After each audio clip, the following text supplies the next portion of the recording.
También hay un material complementario y también hay un video acerca de lo que es el efecto o la forma en que funcionan los medidores de tipo Coriolis. Durante la presentación ahí vamos a verlos. Ok, entonces vamos a irnos a lo que es el campus.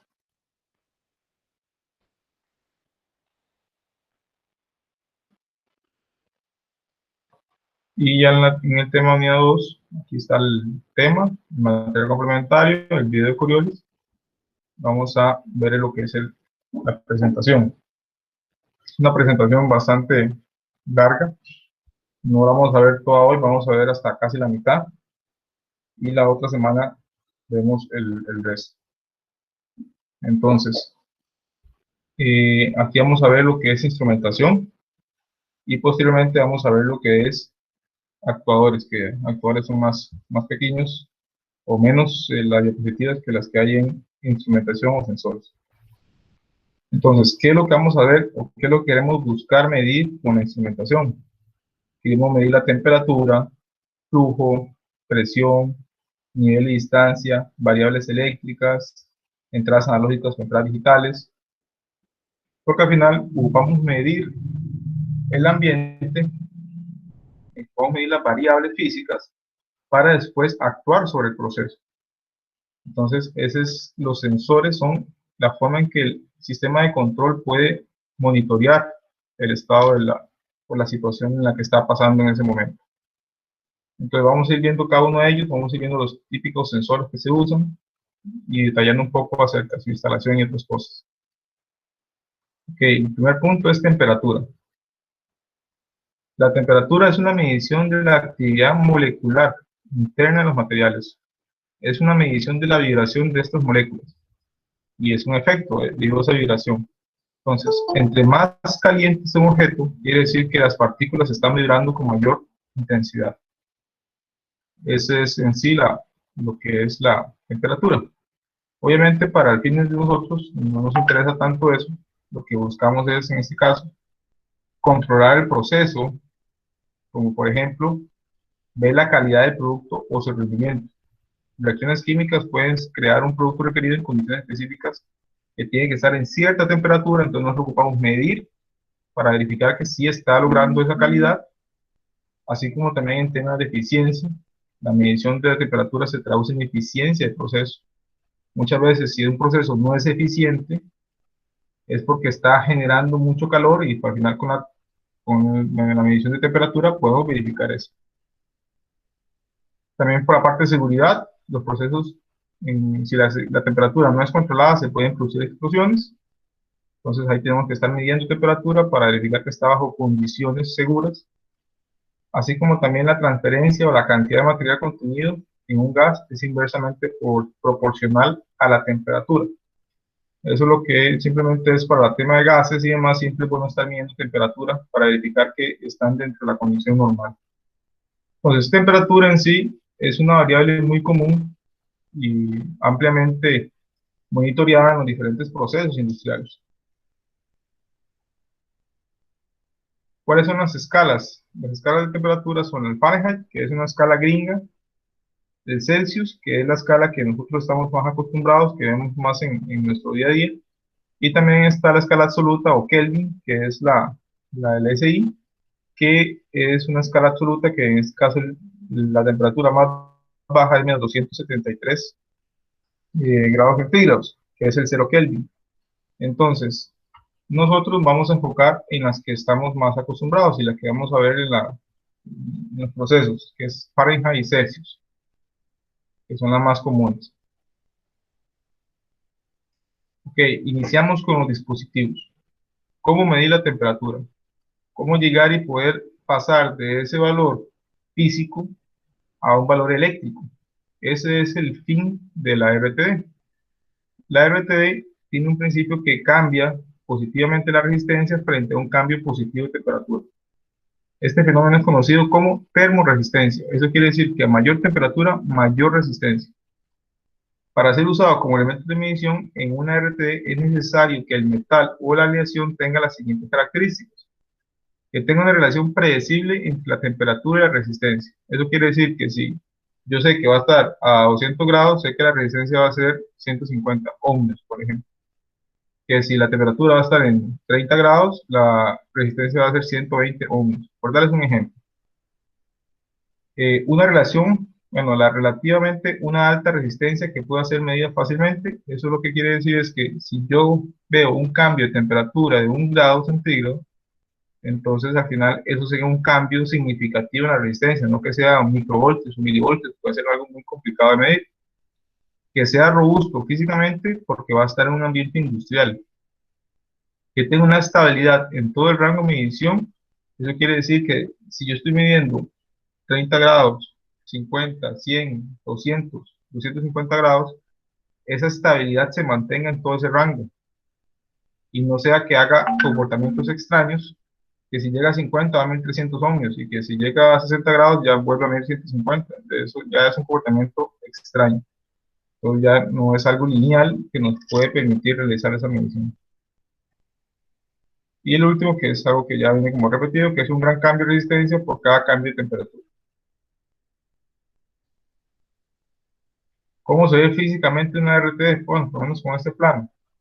Normalmente vamos a tener un housing, que es como este, que está aquí abajo. Es un cobertor.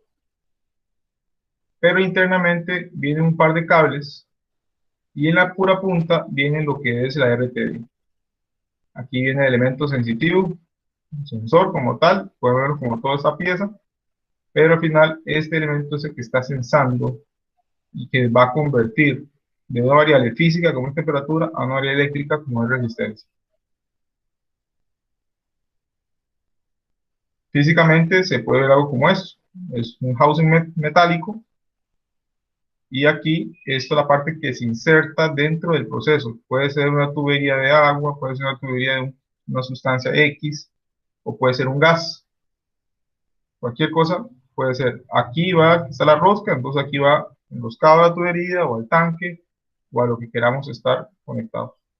Y al final siempre aquí salen los cables, aquí tengo un conector para colocar una pieza, un conector eléctrico, para que no quede así el descubierto los cables. Esa es una RTD típica, que ustedes pueden encontrarse en varias formas, pero casi siempre vienen con esta estructura, que viene aquí en la rosca, viene aquí lo que es el pin en la parte metálica y adentro viene la RTD. Siempre tenemos que asegurarnos de que la RTD, esta parte de aquí, que es donde está el sensor, siempre quede sumergida o quede dentro de lo que queremos medir. No puede quedar afuera porque entonces el valor de temperatura no va a ser real.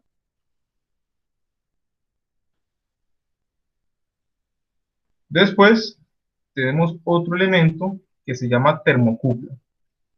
Las termocuplas es un elemento igual que se usa para medir temperatura.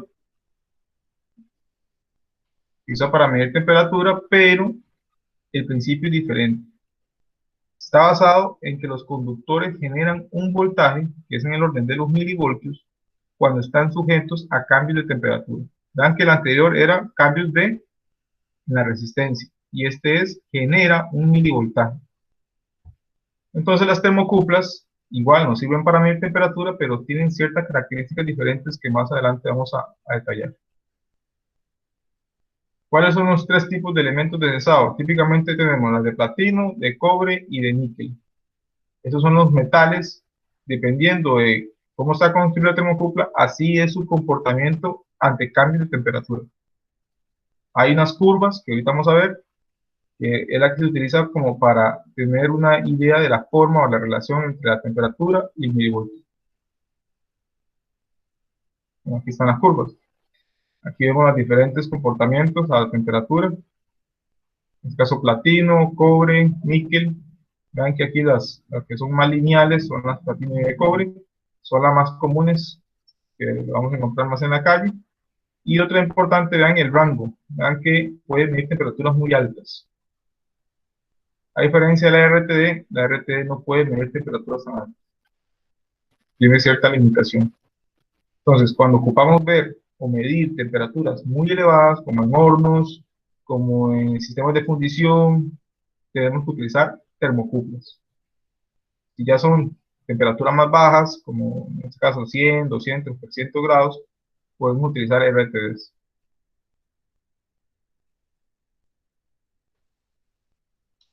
¿Dudas hasta acá, jóvenes?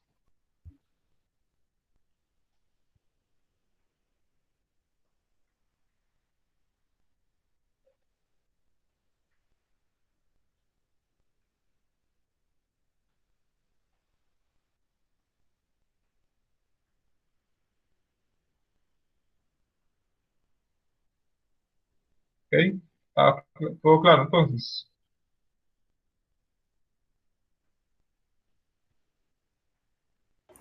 Sí, De mi profe. parte, más o menos. ¿Cuál sería la consulta? No tengo consultas. Ok.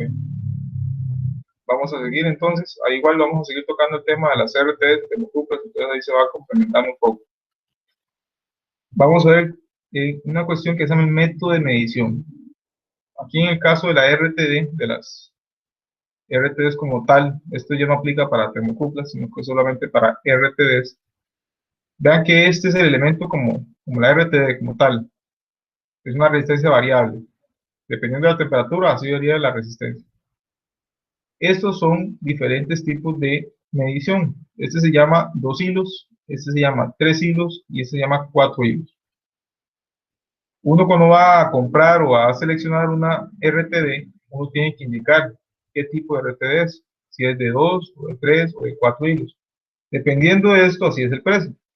Entre más hilos es más caro. Y también es más cara la instalación porque hay que tirar más cable. ¿Cuál es la ventaja? Ok, vamos a discutir un poco eso. Vean que aquí tengo que el RTD, aquí está el sensor, y aquí va un cable que puede tener 10 metros o puede tener 20 metros, que va hasta el PLC. Entonces, ese cable tiene una resistencia, y vamos a asumir que esa resistencia es de 5 ohmios. Entonces, al final, el PLC lo que va a ver no son los 100 ohmios, sino lo que va a ver es 5 más 100 más 5, 110 ohmios. Y esa temperatura no es cierta. La temperatura que era de 100 ohmios, la que estaba indicando la PT100. Entonces aquí hay un error que hay que ir compensando. Pero eso no es tan fácil porque estos cables pueden variar la resistencia, dependiendo de la marca, dependiendo de la distancia, varía su resistencia. Entonces se ve la opción de 3 hilos. Donde 3 hilos, lo que hacemos es que ponemos un cable más, pero ese cable me sirve a mí para calcular la resistencia del cable. Entonces vean que aquí tienen un principio igual, pero tengo un cable adicional.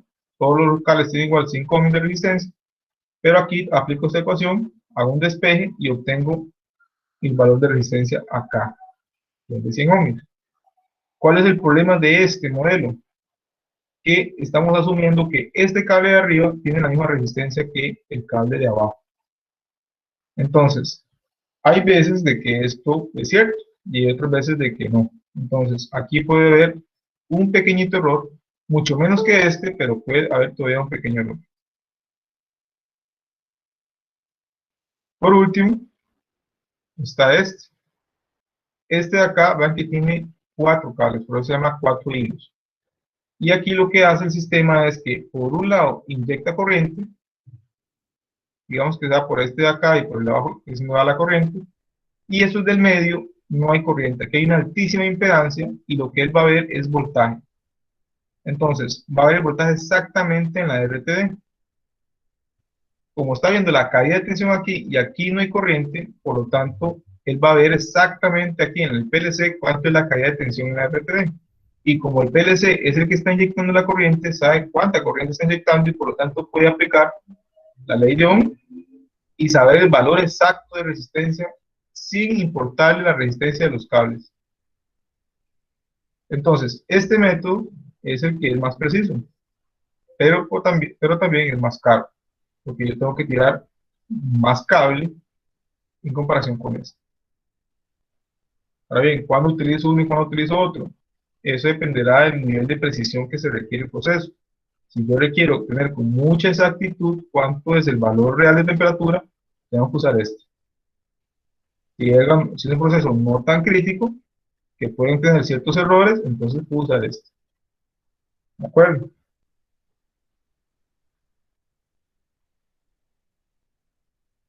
Con las termocuplas, siguiendo con el tema de las termocuplas, vemos que la construcción de ellas es ligeramente diferente. Primero que generan un milivoltaje, entonces aquí vamos a tener una variación de milivoltios, y aquí lo que tenemos es una unión. Aquí ven un metal A, metal B, y aquí se soldan. Es lo normal. Hay veces que nos hace soldado, sino que se hace enrollado o twisteado, un twister, y como en este caso, otras veces vemos que es como un bulbo, y otras veces ese que ya es el más normal, que es aquí con un punto soldado. Entonces, no se extrañen si alguna vez han ido a Lunasa o cuando vayan a Lunasa o alguna empresa de estas que tiene bobinas, ellos utilizan termocuplas para monitorear la temperatura de la bobina cuando sale de los hornos. Y utilizan una cosa como esta, agarran las termocuplas, le dan un par de vueltas y la ponen ahí dentro de la bobina. Y ustedes dirán, mira qué raro, ¿cómo están midiendo la temperatura que es un par de cable torcido? Es porque es una termocupla, nada más que están haciendo esto. Esto tiene un error.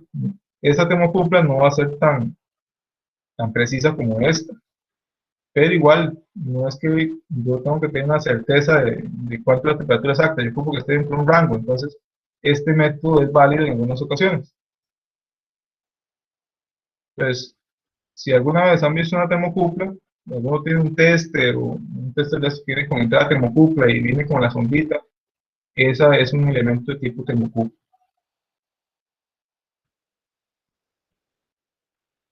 Ok, aquí viene un poco la comparación. ¿Cuáles son las ventajas de la RTD? Que también tienen otros nombres. Ahí por aquí ustedes pueden encontrar el nombre PT100, PT1000.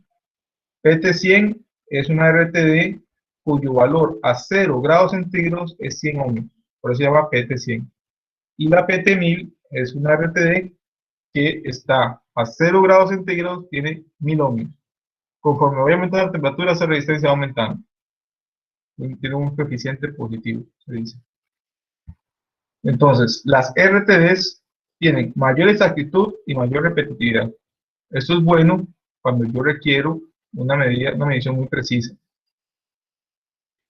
Es menos susceptible al ruido porque no se ve afectado por ondas electromagnéticas, como el ruido de los radios, como el ruido en este caso de las cargas de tensión, entre otras cosas. Tiene una mayor linealidad. La desviación del RT es predecible. Yo puedo saber cuánto se desvía y aplicar un factor de corrección. No necesita extensiones especiales. En caso como la RTD sí ocupa esas extensiones especiales. No puede ser cualquier cable. La RTD sí puede ser cualquier cable, mientras tenga baja resistencia, ¿verdad? Y puede ser recalibrada, debido a que es predecible. ¿Cuáles son las ventajas de las termocuplas? Es que se utiliza para altas temperaturas, porque tiene un rango muy amplio. Es más barata, hasta un 20% o a más, dependiendo de la marca. Tiene un tiempo de respuesta mucho más rápido. O sea, ante un cambio de temperatura, la termocupla me dice exactamente el valor, o me dice más rápido el valor, que una RTD, porque la RTD es más lerda. Es más confiable para altas vibraciones, es más robusta, además de uso pesado, y es menos susceptible a la contaminación. En cambio, una RTD se llena de combustible, se embarra a la parte interna y ya tenemos problemas. La termocupla no, es menos susceptible a la contaminación. Entonces, ustedes me dirán, si vemos ambas cosas, ven que esta tiene ciertas ventajas y esta tiene otras ventajas. Entonces, la forma en que las utilizamos se complementan. Cuando yo voy a utilizar un sistema que requiere muchísima, o tengo un rango muy amplio de temperatura, la RTS me queda corta, entonces me paso a termocupla. Pero si yo voy a medir un rango pequeño y ocupo cierta exactitud, entonces ya la termocupla se me queda corta. Típicamente la termocupla tiene un error que anda en más o menos 4 grados centígrados. Ustedes dirán, bueno, un error de 4 grados es mucho. Depende de qué estoy midiendo. Si yo estoy midiendo la temperatura de una persona, más o menos 4 grados centígrados sí es mucho. Pero si lo que estoy haciendo es midiendo un horno que está hasta 1000 grados, más o menos 4 grados es poco. Entonces, por eso digo que depende de lo que vayamos a medir.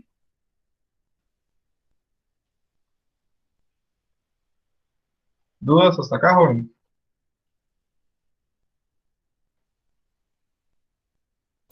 No, profe. No, profe. Ok. Pasemos al siguiente punto, que es termopozo. Un termopozo es un tubo de metal, así de sencillo, pero no se permite encapsular y proteger los sensores. En caso de procesos que tengan flujo, haya presión, vibración, corrosión, etc. Permite que los sensores se puedan remover del proceso sin detenerlo. Al final, un termopozo es simplemente un cobertor. Entonces aquí tengo la tubería, aquí tengo combustible, y el termopozo es este elemento de acá que me permite agarrar la RTD o la termocupla y introducirlo, y que ese elemento no esté en contacto directo con el fluido, porque el fluido puede ser corrosivo o puede ser, en este caso, que tenga alguna característica que me pueda dañar el elemento del sensor. Entonces, el termopozo es un elemento más robusto, es algo metal, no tiene nada electrónico, no tiene nada eléctrico, simplemente es un cobertor. ¿Cuál es la gran ventaja del termopozo?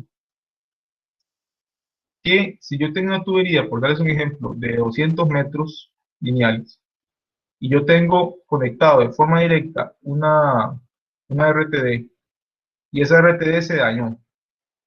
Entonces, si yo quiero o ocupo cambiar la RTD, voy a tener que drenar toda la tubería, porque si no se me va a regar todo. Entonces, eso sería un caso crítico si el fluido es muy costoso o no tengo dónde almacenarlo, es algo ya muy caótico. Si yo tengo una termocupla, perdón, si yo tengo un termopozo, simplemente desenrosco acá y no pasa nada, porque el termopozo está sellando. Entonces, es una característica que se usa mucho en las tuberías donde tengo ciertos fluidos que son costosos. Si yo lo que tengo es agua y no importa, si es un poquillo de agua por lo que se riega, no pasa nada, puedo llegar y no utilizar un termopozo, pero normalmente sí se usan para evitar tener esos desperdicios.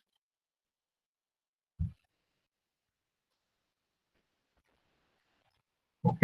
Entonces, hay diferentes tipos de termopozos. Están los que son roscados, están los que son soldados y están los que son con flangers. De este tipo, que tengo un flanger, tengo una tubería, tiene un flanger, ahí lo pego y lo voy atornillado.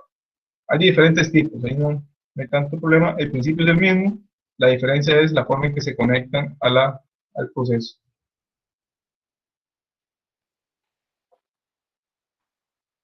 Aquí también para que ustedes manejen el montaje. Esto que está aquí son indicadores o transductores que me permiten pasar de una señal de resistencia a una señal eléctrica de 4 a 20 miliamperios o indicarme el valor.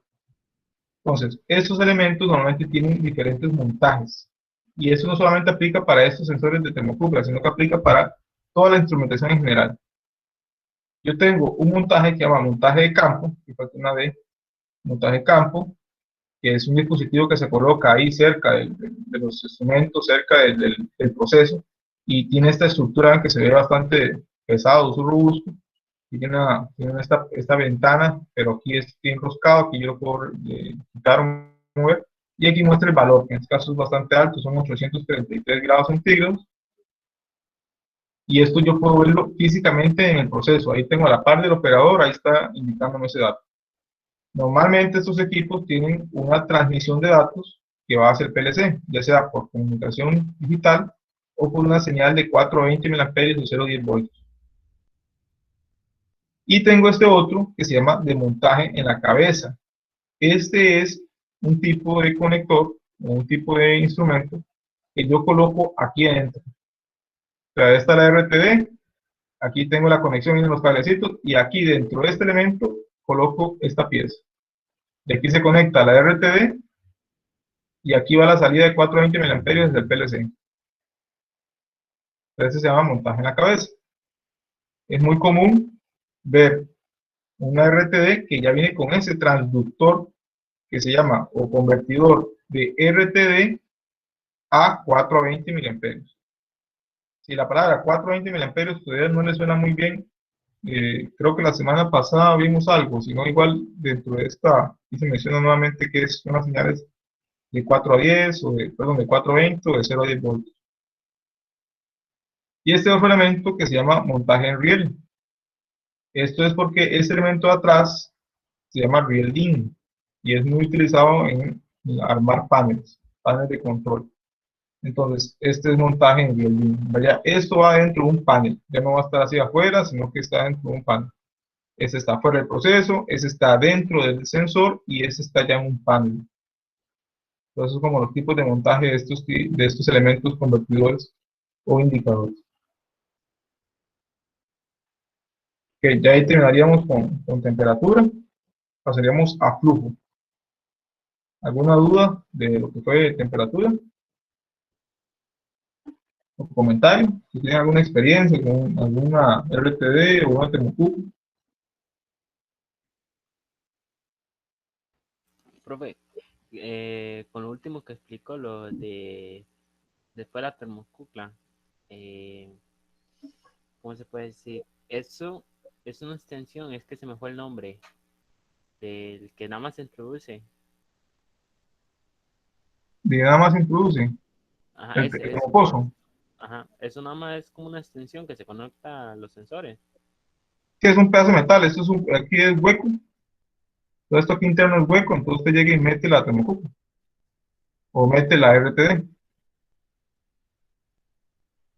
Es como una especie de, ¿qué podríamos decir? Como un cobertor, pero es un cobertor que está fijo ya el proceso, bueno, fijo, roscado, y normalmente no se va a retirar, ahí queda. Si yo quito la termocupla o quito la RTD, el termopozo ahí permanece, pero la RTD yo me la puedo llevar y la puedo y darle mantenimiento, recalibrarla, lo que tenga que hacer, y después la vuelvo a instalar sin necesidad de vaciar nada de lo que está aquí dentro. Ok, ok. Otro ejemplo que también se puede dar es, imagínense que esto fuera un tanque. Miren que esto fuera un tanque, no una tubería. Y aquí tengo 10.000 litros de diésel. Y aquí al puro fondo, al puro nivel de pie de tanque, tengo un sensor de temperatura, una RTD, y se dañó. Y ustedes les piden ir a cambiar esa RTD. Si el equipo no tiene termopozo como este elemento, yo no puedo quitar la RTD porque si no se va a empezar a regar todo. Entonces tendría que esperar a que se drene todo el tanque o a que se vacíe por el proceso para yo poder cambiar el elemento. En cambio, si yo tuviera instalada desde inicios, del puro principio, se previó la instalación del termopozo, yo simplemente agarro y desenrosco acá y no pasa nada. Aquí el termopozo me evita que se drene o que se riegue el fluido que está dentro del tanque. Entonces, el tema del termopozo es algunas veces importante que la gente no lo considera porque es un costo. Dicen, no, pero ese es un cobertor, ¿para qué lo voy a poner? El problema es a futuro.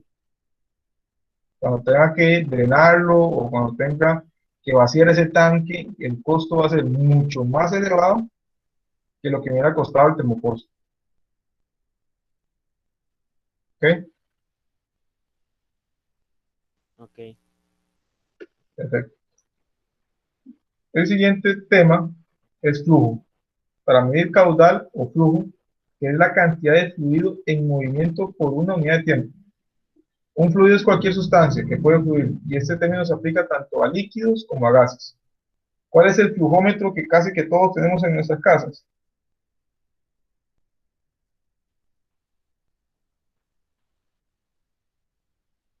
Lo tenemos ahí por la acera. Y que es el que sirve para que nos cobren el consumo de agua. Los famosos medidores. El famoso medidor de la IA. Es un medidor de flujo de agua. Y en este caso ese medidor es el que les dice a la gente de la IA es tanto el consumo, aunque muchas veces no les da mantenimiento y pasan años malos, pero bueno, ese es otro tema. Pero al final es un flujómetro. ¿Cómo medir flujo? Aquí un poco en esta gráfica, con esta diagrama acá. Yo puedo medir flujo de dos formas. Uno es de forma volumétrica o otro es de forma másica. De forma volumétrica existen diferentes opciones. Está que es dP, que es por diferencial de presión, está por velocidad y está por desplazamiento positivo. En el másico está por Coriolis y está por térmica. En el DP, que es por diferencia de presión, yo tengo todas estas opciones. No todas son muy populares, la más popular es esta, que es placa o edificio, pero también existe el tubo pilot, existe el elemento de cuña y el tubo Venturi. En velocidad, que es el caso que usa la IA, yo tengo magnético, tengo vortex, tengo turbina, tengo ultrasónico. Y en ultrasónico se separan en dos, en tiempo de vuelo y en efecto Doppler. ¿Cuál creen ustedes que es el que usa la IA? Sí, de batazo. Doppler. Doppler.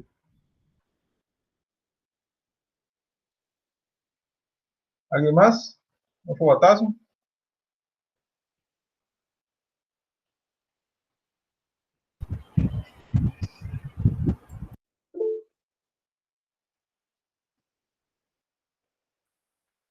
Ah, el vortex. Bueno, no la pegaron. En sí lo que usa es el más barato de todos, que es turbina. Una turbinita. Esa es la forma más económica de poder medir flujo. No es la más precisa, pero al final, que el área te cobre un poquillo más o te cobre un poquillo menos, digamos que es aceptable en lugar de un medidor que puede costar miles de dólares.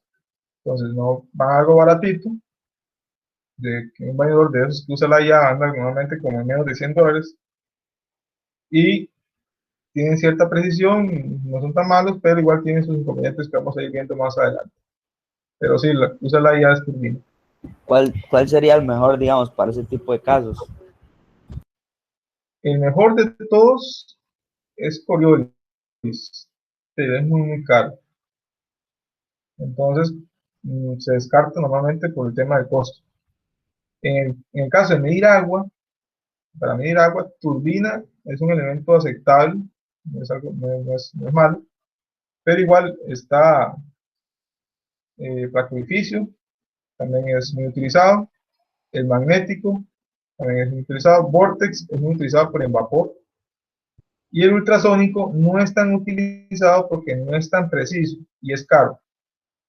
No es tan preciso porque el ultrasónico tiene la ventaja de que no tengo que quitar la tubería, sino que simplemente son un par de placas que yo conecto externamente y mido el flujo. Normalmente el que se usa es este tiempo de vuelo, pero tiene la desventaja que no es tan preciso. Entonces, se gana por un lado que no tengo que quitar tubería, ni tengo que hacerle nada a la tubería, no tengo que perforarla, ni hacerle nada, pero pierdo un poco de precisión. Entonces, no hay así como un top que diga, tiene que ser este siempre, no. Depende de la aplicación mucho, depende de qué voy a medir, hay variación. Pero si ya uno quiere y tiene presupuesto y quiere poner lo mejor, ya se va aquí a Coriolis. Vamos a ir uno por uno para ir detallando. Los sensores tipo DP, que son diferencial de presión, son los más utilizados en la industria porque son baratos y son bastante robustos y dan una buena medición entre lo caro. Lo que hacen es medir un diferencial de presión causado por una obstrucción en la corriente del flujo. El delta P es la diferencia de presión entre el punto antes de la obstrucción y el punto después. Es una resta. Presión inicial menos presión final. Esos equipos funcionan basados en el principio de continuidad de Bernoulli y dice que la velocidad de un fluido incrementa cuando pasa por una obstrucción. La fórmula matemática que se usa para medir ese flujo es esta. Q, el flujo, es igual a K, esto es una constante que depende de lo que es el flujómetro de la construcción, y la raíz cuadrada del delta P, que es ya la medición. Entonces, típicamente es algo como eso. Vean que aquí está el sensor, aquí va la tubería, aquí está la obstrucción, y él mide presión antes y después. Y de esa manera saca el delta P, aplica la ecuación, donde esta K es una constante propia de este equipo, de esta instalación, y de esta placa, y así obtiene el flujo. Ahora bien, tiene algunos problemas. Uno es que me baja la presión. Entonces, si esta tubería es muy larga, ya el agua o el fluido que haya por acá va a sufrir una caída de presión y puede que no me llegue a la presión que yo requiero, entonces tengo que meter una bomba antes para que ya suba la presión y de esa manera alcanzar lo que requiero. Entonces, si yo necesito que la presión no se caiga, este no es el que me sirve a mí, porque aquí hay una pérdida de presión. Vean que al final simplemente es una placa que tiene unos orificios, puede ser así como este, que son 4, puede ser uno más grande, y al final lo que hace es eso, obstruir el paso. Y tiene el problema de en que este factor K es una constante propia del dispositivo, pero conforme va pasando el tiempo, este factor K puede ir cambiando, y nosotros no tenemos la forma de medirlo nuevamente, más que con una calibración, pero no es algo tan normal. Además de la caída de presión. Después están otros tipos, igual que es el mismo principio de medir presión, este que se llama tubo Pitot o anular, que nunca lo he visto, sinceramente, pero está entre las opciones. Vean que aquí tiene esta obstrucción, pero lo que hace es medir el tubo que sube para arriba, y aquí tengo los para abrirlo de la presión.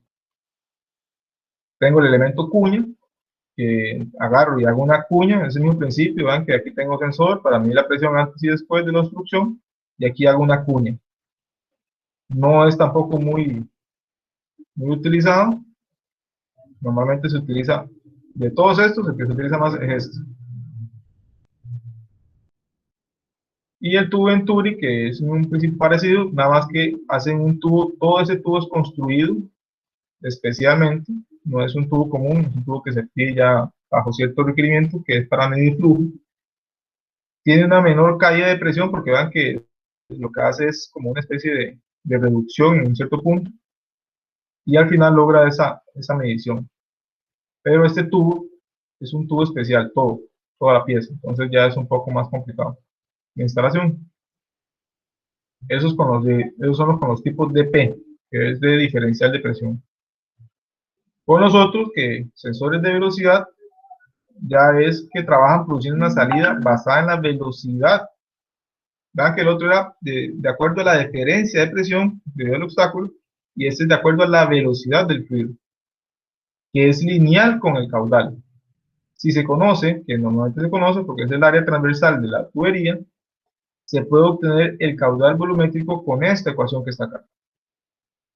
Entonces vean que el área de un círculo es pi por r al cuadrado. Eso ya ustedes lo manejan.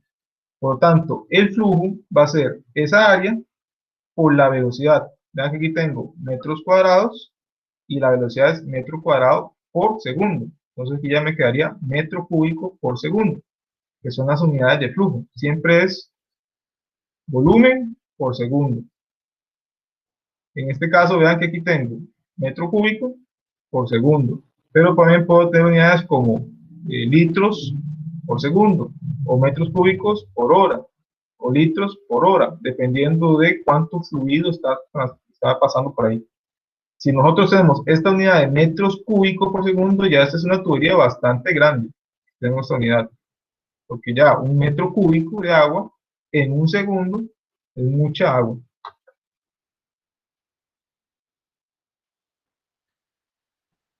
Tengo después el vortex, que el vortex es como este sensor que está acá.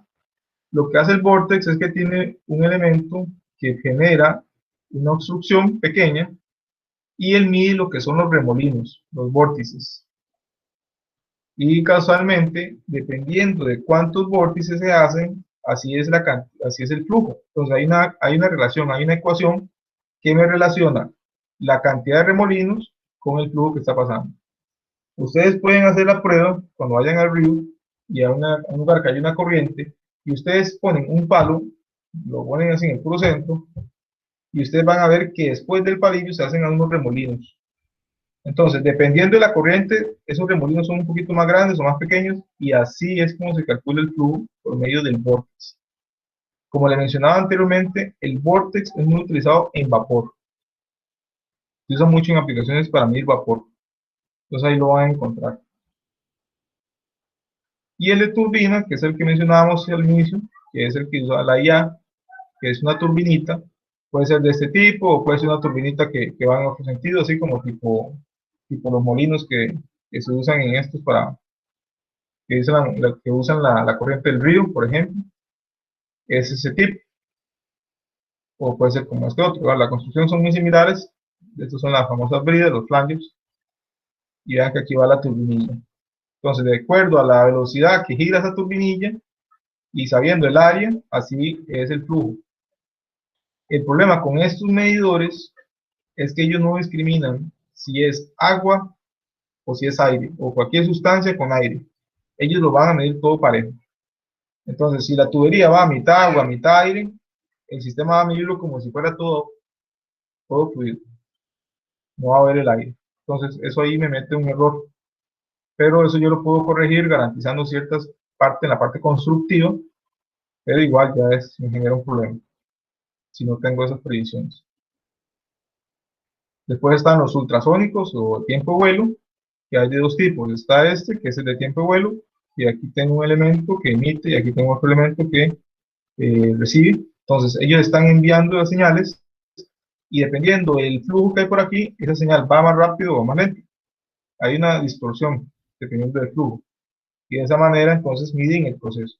Miden la velocidad del fluido y de esa manera el caudal. Aquí pueden ver uno en real. Este ya es que viene todo listo. Entonces yo aquí le cambio la tubería y lo pongo aquí. Hay otros en donde la tubería simplemente agarro y le coloco un elemento acá y otro elemento acá. Pero no tengo que hacer ninguna modificación a la tubería, simplemente los amarro. Amarro el emisor, amarro el receptor y él ya trabaja y mide sin necesidad de hacer ninguna modificación a la tubería. Esos son los famosos medidores de flujo portátiles. Y eso se utiliza en muchos lugares como para hacer pruebas rápidas y ver si el fluido o el consumo es normal, para hacer el análisis de gestión de energía y otras cosas, o de eficiencia incluso.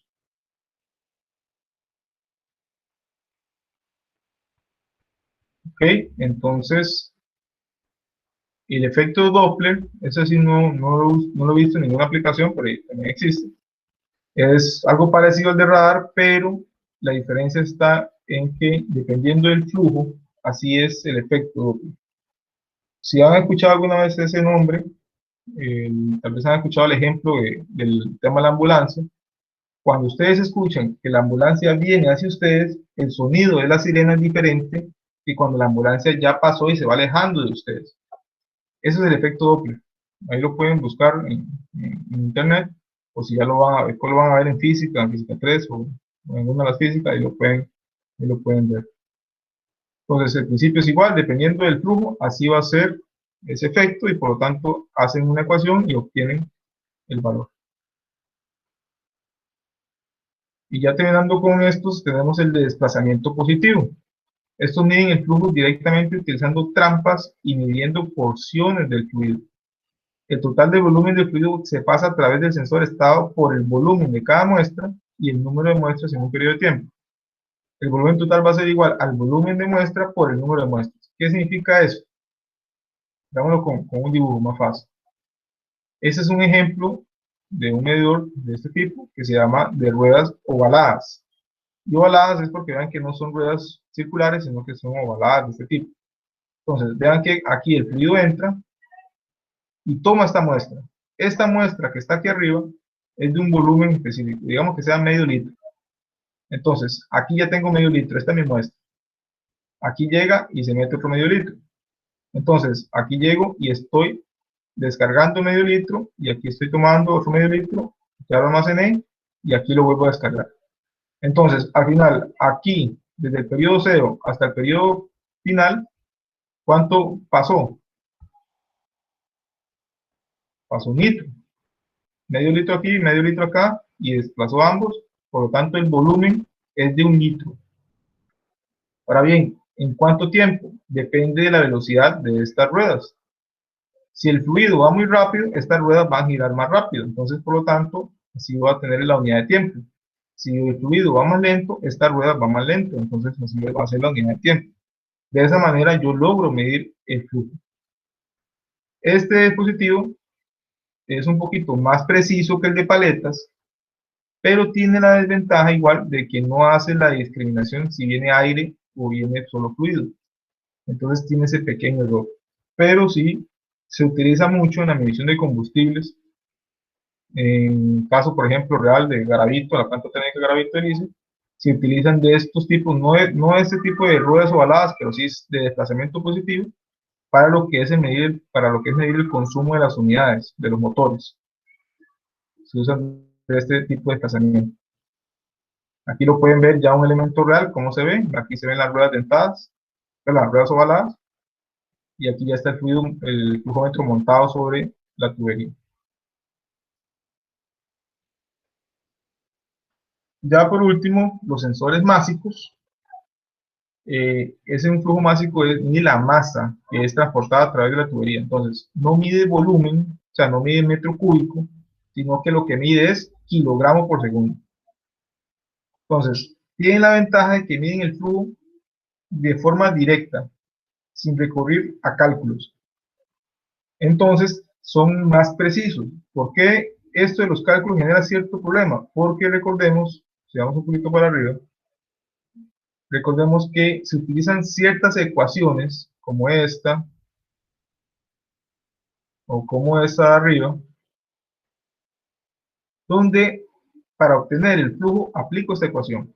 Ahora bien, aquí hay un error asociado a la medición, y puede haber un error asociado a las constantes, o a los cálculos matemáticos. Entonces, empiezan a acumularse los errores. Claro, pueden ser errores muy pequeños, pero empiezan a acumularse. En cambio, si yo lo que tengo es una medición directa, como esto, se me evitan esos errores. La medición es más exacta, más precisa. Esa es la ventaja que mencionan acá. ¿Cuáles son los mayores exponentes? El Coriolis.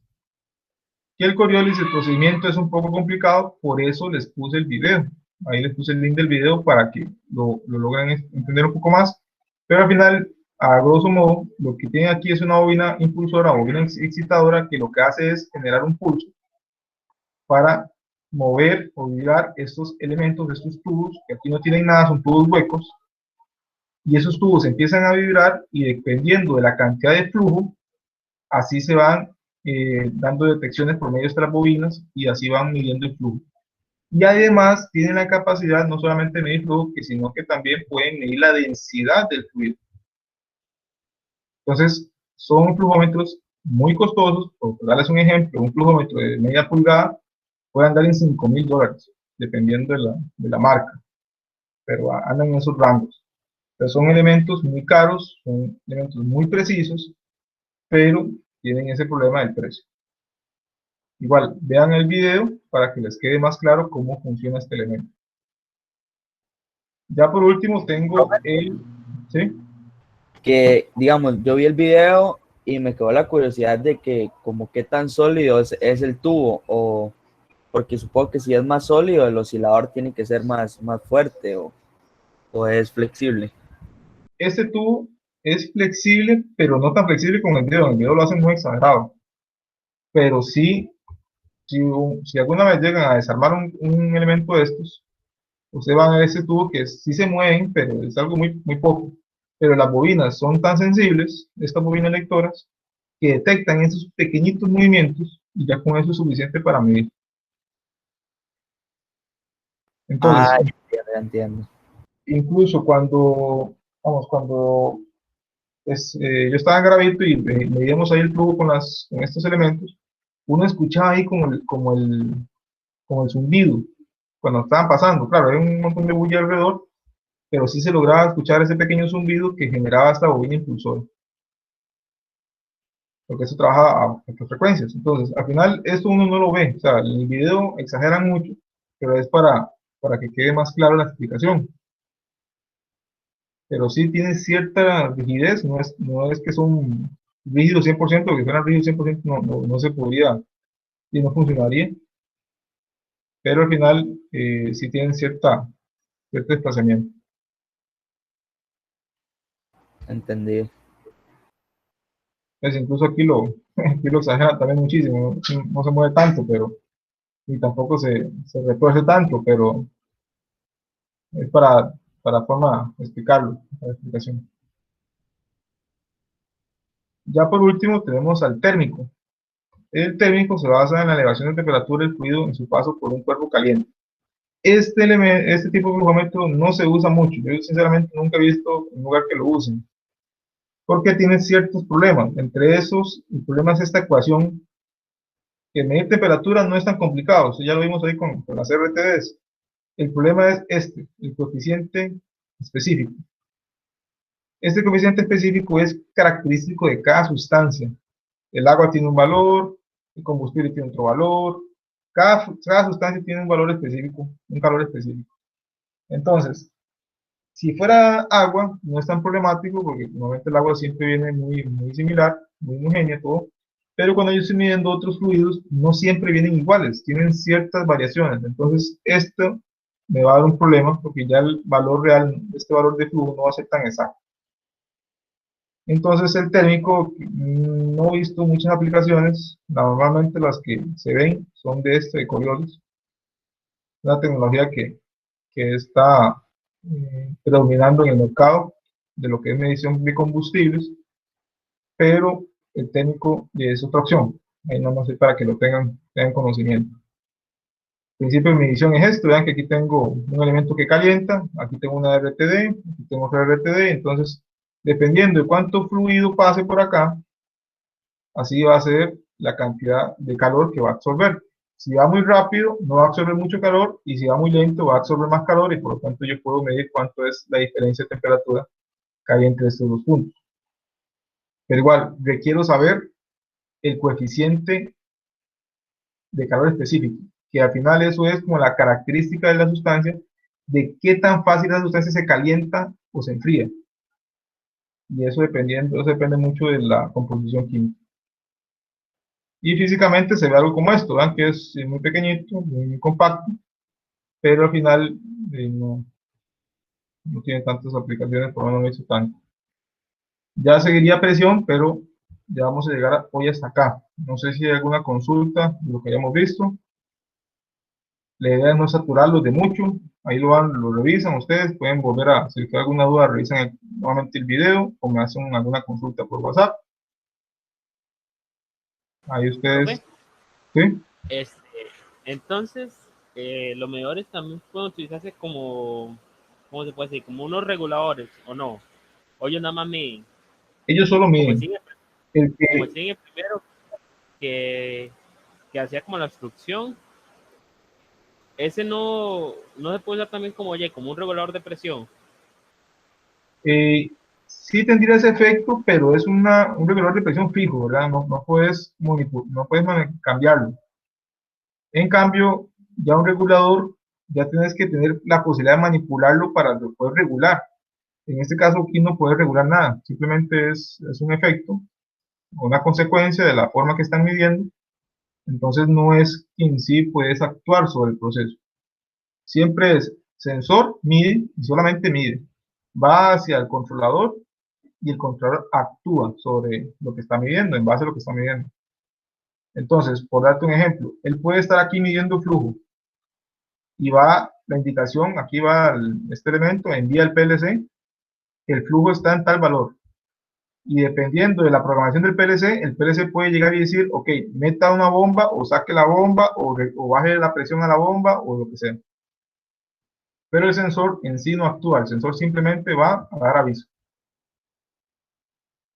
Hay algunas aplicaciones donde yo tengo sensor y controlador en el mismo aparato, pero no es lo normal. Lo normal es que el controlador esté aparte.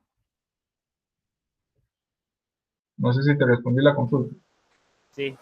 Es que me dio curiosidad porque, como decir, yo conozco de dónde viene el agua de la zona donde vivo. Y de ahí Okay. la traen de una montaña y prácticamente eso, como es bastante alto, es la falda del volcán Tenorio, entonces viene con demasiada presión y en las cajas de registro, donde están los quebragradientes, siempre me quedó la duda de eso, cómo funcionaba, digamos, si tenía un medidor ahí o algo para regular presión o algo así. Sí, ya los reguladores de presión son un poquito diferentes, ya es algo más es un elemento más mecánico, viene con unos resortes ahí, con unos juegos de válvulas y con unas tuercas además, pero no mide, simplemente, como el nombre lo dice, y como tú lo mencionas, regula presión, baja la presión para que no vaya a reventar tuberías aguas abajo, porque igual, si viene con mucha presión, va a generar problemas. principalmente en los Correcto. puntos de corte, de quiebre, en los codos, en los puntos de unión, ahí donde se empieza a reventar todas las teorías y hay un montón de fugas y un montón de problemas, ¿no? Sí. Ok, no sé si hay alguna otra consulta.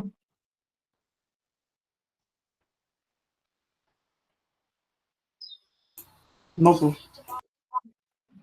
Ok, entonces hoy llegaríamos hasta acá. Recuerden cualquier consulta adicional por WhatsApp o por correo. Y la próxima semana, eso es lo importante que quería mencionarles, tentativamente vamos a hacer la clase a las 4. Porque yo tengo una reunión antes y espero que se termine temprano, pero por aquello, para no quedarles mal, pasemos a las 4 la conexión remota. Ok, profe. Entendido, Ok, profe. Está bien, buen profe. día, buen día, que pasen buena tarde y nos vemos la próxima semana. Bueno, profe.